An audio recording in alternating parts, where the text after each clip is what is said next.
an amazing, an awesome, a wonderful, and a pleasant day to all of us. Once again, this is Pastor Solivar sharing God's word to all of you.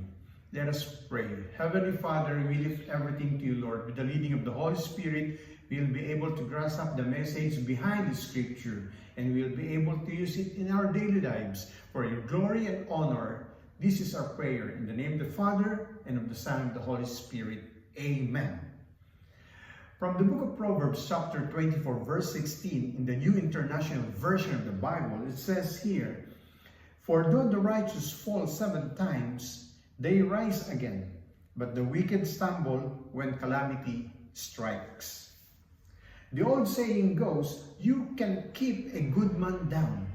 Essentially, this is the meaning of Proverbs 24:16. For though a righteous man fall for 7 times, he rises again. A person who trusts in the Lord and depends on God throughout his life may trip and fall over and over again. But he won't stay down. He will overcome obstacles and challenges by God's grace and strength, dusting himself off and rising again. On the other hand, one disaster is enough to overthrow the wicked. The ungodly have no power to rise above adversity. Once they are down, they cannot pick themselves back up. It reminds me of 2 terms in the sports of boxing: knock down and knock out. When a boxer falls on a canvas, he will be counted from 1 to 10. When that boxer was able to stand up again, he was only knocked down. But a boxer, when he falls down the canvas and was counted up to 10, is considered to be knocked out, and he was a loser. So remember, we may be knocked down, but we are not knocked out.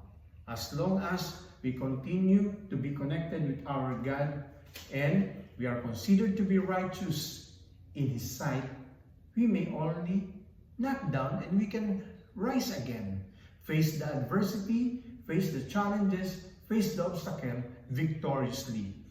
But the wicked will be knocked out. Why?